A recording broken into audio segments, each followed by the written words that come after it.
You're listening to a CNA podcast. Hello, everyone. My name is Crispina Robert, a CNA journalist. In this podcast, you'll hear accounts of young people sharing their stories, battling anxiety and depression. And you'll hear from a father who has lost a child. These are difficult stories to tell. It is an issue deeply personal to me, both as a mother and as a former educator. A quick note here. First, some of the stories are tough to hear, and some accounts may touch on what we call suicide ideation. So, listener discretion is advised. Do reach out to a trusted adult or professional. We have links in our show notes if you don't know where to start.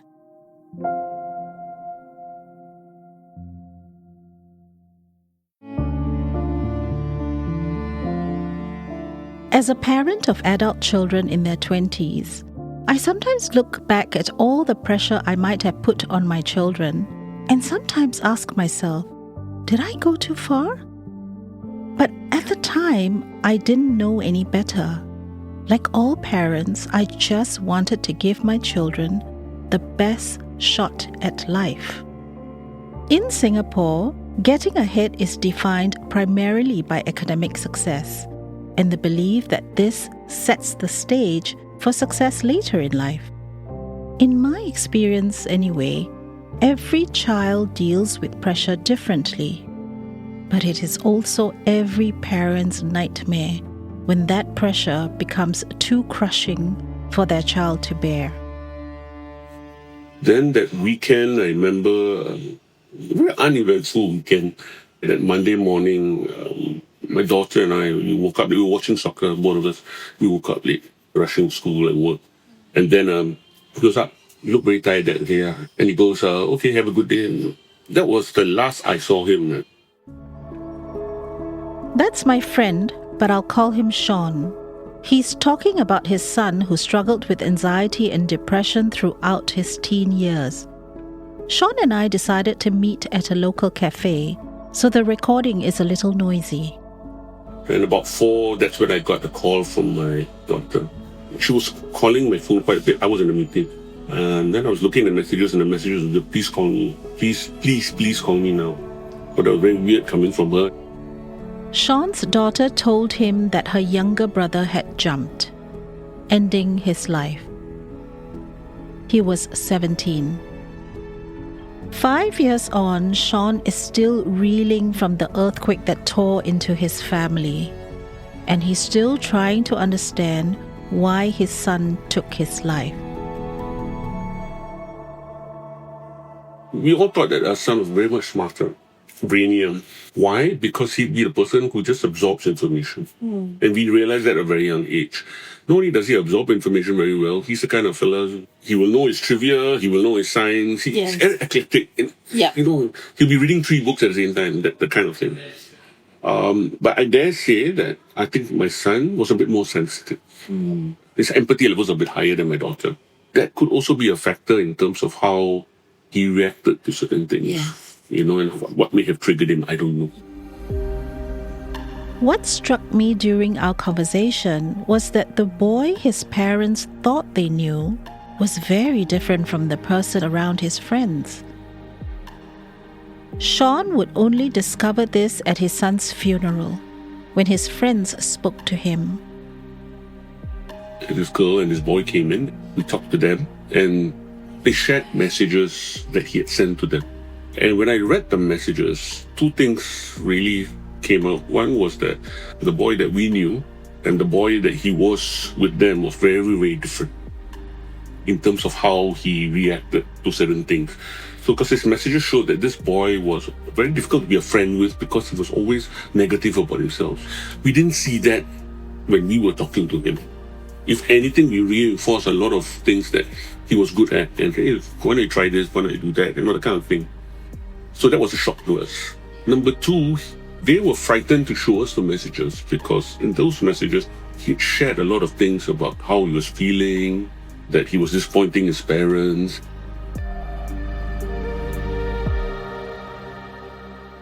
Unable to deal with the loss of his son, Sean has been in therapy and on medication. On bad days, he keeps replaying scenes in his head of the times he thought he could have done better. Sean keeps wondering how he missed the signs. And as an educator himself, he wonders if sometimes he also made things worse for his son. He tells me of a time when his son was in secondary school. It was a week before the exams, and the boy was unprepared and had lost all motivation. Sean's instinct as a teacher kicked in, and he came up with a revision plan. I was so frustrated with him. I'd never hit my kids. Never ever hit my kids. I was so frustrated with him because he had exams in about a week. He hadn't even shown us his exam timetable and all that. He wasn't doing anything about it. I sat with him, and I remember at that point I snapped and I slapped him. We laugh it off now, but you question, is it?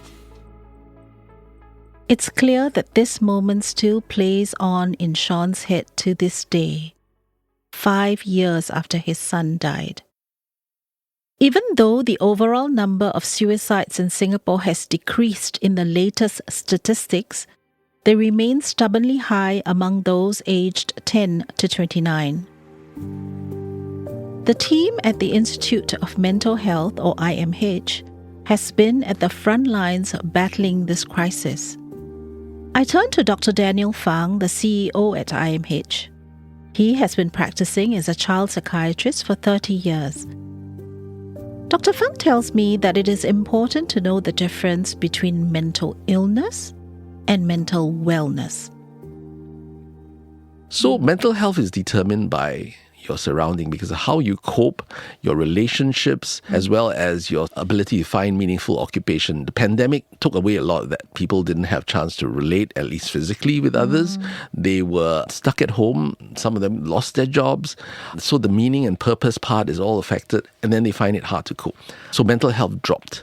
Mental illness is more consistent. Our last survey is 1 in 7 Singaporeans. It was 1 in 8 about 6 years before, and then it was 1 in 7, which is about 13.9% have a lifetime risk of developing a mental illness. Okay. Now, with young people, that number is a little higher, partly because mental illnesses do occur in the younger age group. Mostly when you're young. Yeah, that's right. So if you take that figure, 10 to maybe 20% of the population will have a mental illness. But we all have mental health issues. I share with Dr. Fang my chat with Sean and the struggles of a parent whose child dies from suicide. And he explains that suicide is extremely complex. Those with severe illnesses like bipolar disorder or schizophrenia tend to be at greater risk. Then there are those who suffer from addictions and succumb. Young people struggling with anxiety and depression can tap on multiple avenues for help. But I'd like to point out that people's experiences vary.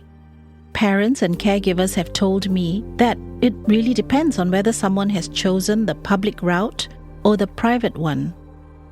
One parent shared that an appointment at the Child Guidance Clinic under IMH took weeks when she needed help urgently. Her son expressed suicidal thoughts, but the clinic could not schedule something earlier. Those who choose to go to private practitioners have a shorter waiting time, but must pay considerably more, anything from $80 to $250 an hour. Despite the challenges, it is clear that there are more avenues for help today. But there is one group that worries Dr. Fang, those under 12 years of age.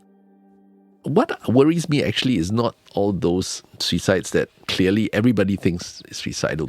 It is those that you didn't expect. There's 2 groups now. There's one group that is in the very young, that means below the age of 12. So in the past, it used to be 1 or 0, every year. We're actually seeing a number. So it is concern to me. Why are 12-year-olds and below trying to kill themselves? How does a 12-year-old decide he is or she is going to die? It goes to what is the stress that could have led them to this? Do they even understand stress? Maybe they think it's very permanent and they can't change it. A quick note about the numbers to give you some context. There are no specific statistics for suicides under 12. The age range that's commonly reflected is between 10 and 19 years old. According to the latest official data, there were 35 deaths by suicide for those between 10 to 19 in 2023.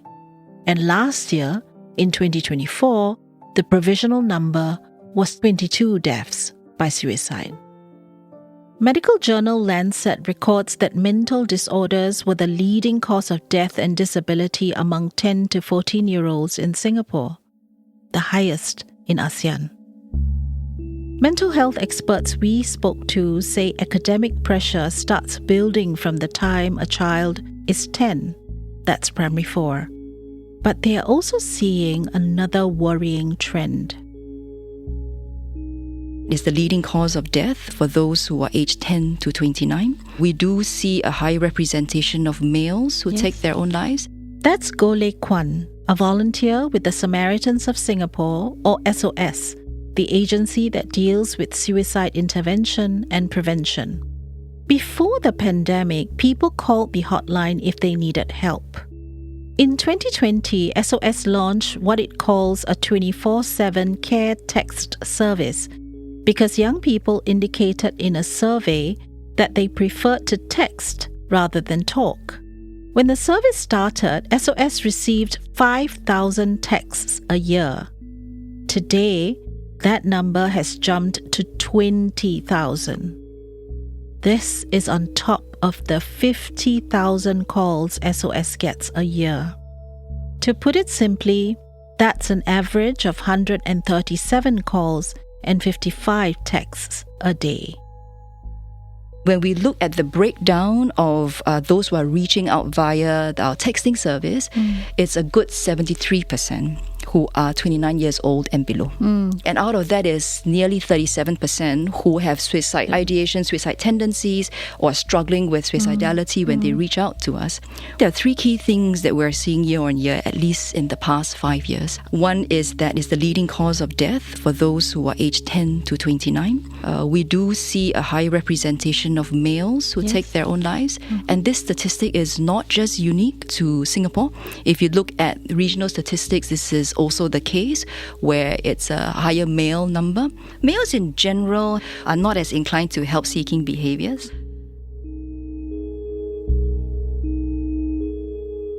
For many young people, depression is a black shadow that follows them every single day.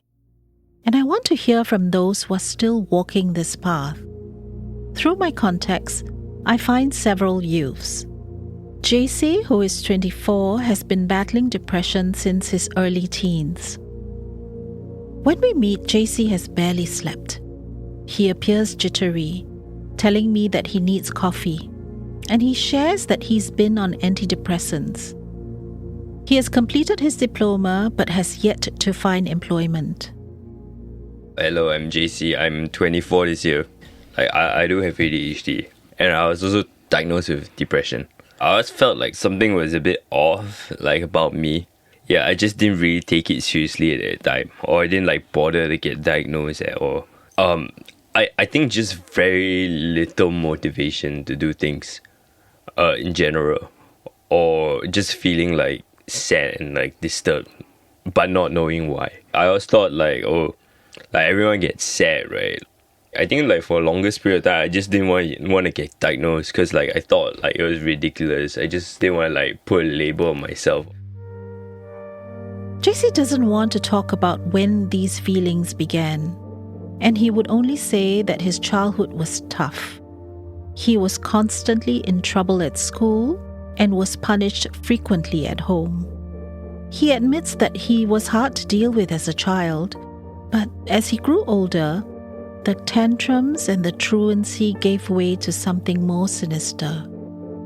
Feelings of being unworthy and unmotivated. He soon began to drink heavily to numb the pain of those feelings. Hi, I'm Sneha and I'm 20 years old. Looking for a job? I'm looking for a job. I'm jobless. I just got fired. So. Oh no. The thing that stands out about Sneha is that she laughs easily. Dressed in jeans and a floral top, She would be any normal young woman you would see on the train or in the mall. But since she was 10, Sneha has been harboring a secret. She has been self-harming. She finds it hard to talk about what triggered this. She would only say a male relative took advantage of her when she was 8, but she couldn't confide in anyone at home. Her parents were blue-collar workers who worked shifts. Her siblings were much older. Looking back now, she says she was also too young to articulate clearly all the things that she was feeling. Sometimes you can't say things out. You get judged for it. So you suffer things alone. I get like panic attacks, anxiety attacks, and like when I slash, my mind diverts to the pain instead of like the voices in my head. And eventually I just like continue doing it for years. 1 in 3 young people between 15 and 35 reported experiencing severe symptoms of depression, anxiety, or stress. This is according to a 2022 National Youth Mental Health Survey. Experts I spoke to say it can manifest itself in feeling low, feeling so anxious that a task is hard to complete, or a consistent sense of being overwhelmed. Teachers tell me that an extreme lack of motivation is another sign. But my question is, what is causing all this anxiety?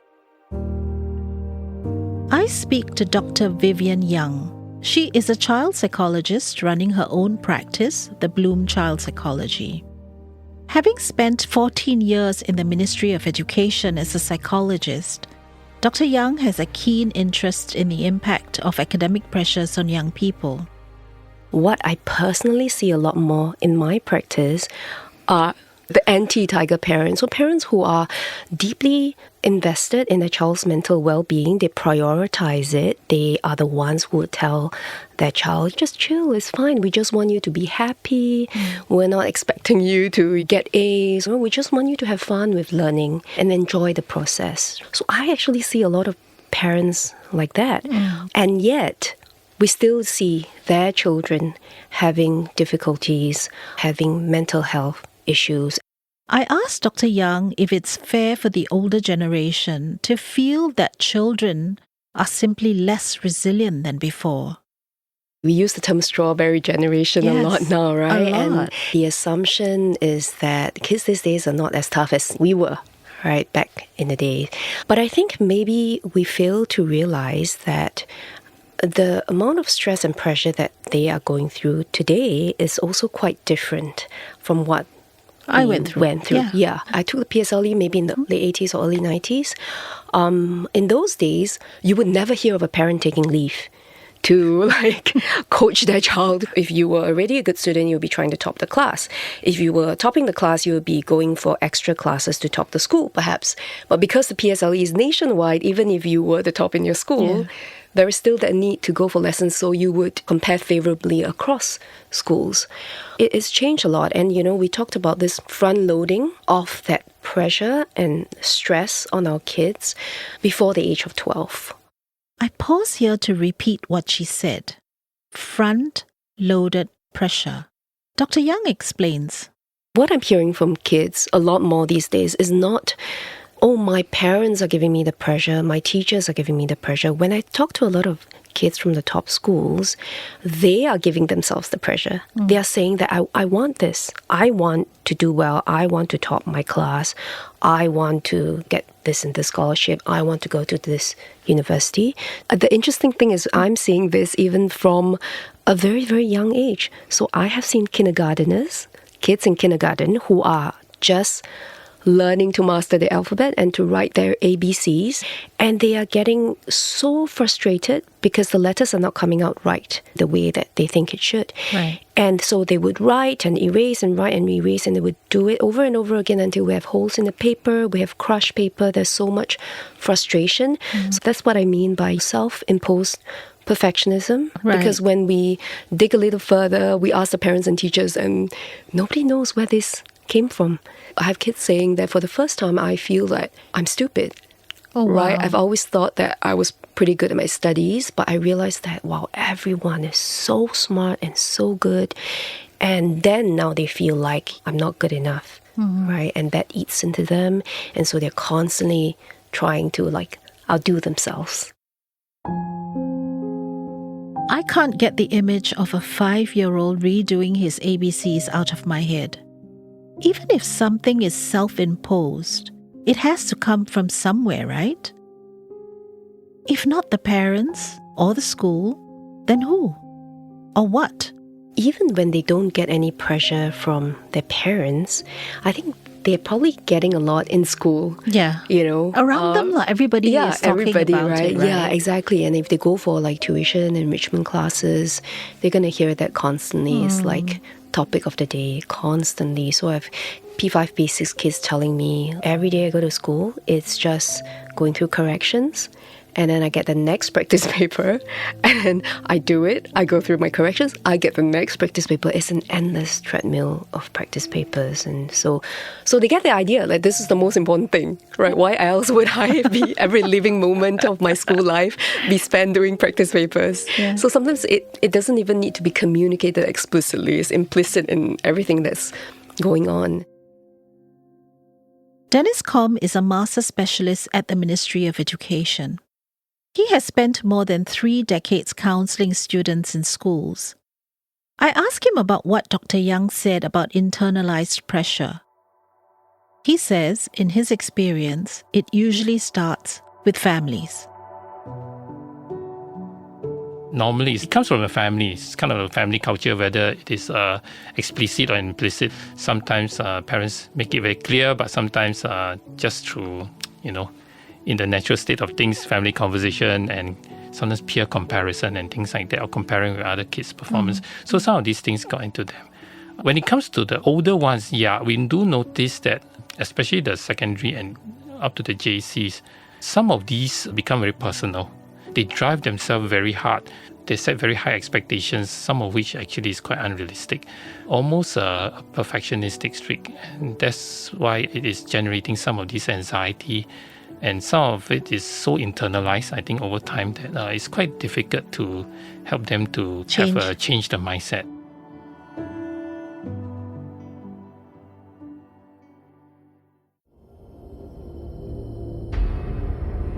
So after fighting 10 years of depression and anxiety and panic attacks, I couldn't take it anymore. That's Sneha again. At 18, after years of struggling and failing to find a way, she attempted to kill herself.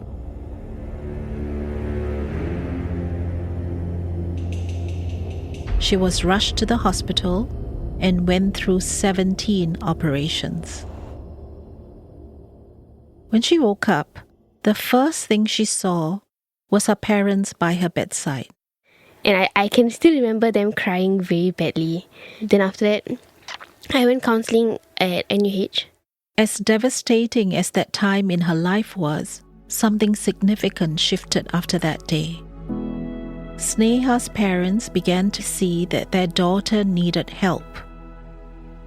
And what she was going through couldn't be wished away. Sneha too began to realize that she needed to find a way to live, a way to keep swimming, as she describes it. A lot of people don't accept that depression doesn't cure. It's going to be there. People always be like, oh, are you still depressed? Depression is always going to be there. It's how you cope with it.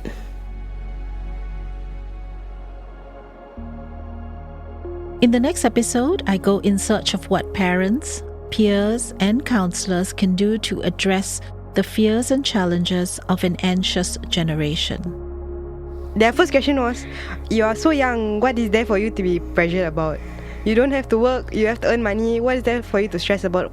Social media, right, is definitely the biggest enemy, really. They don't watch the news, they don't watch TV.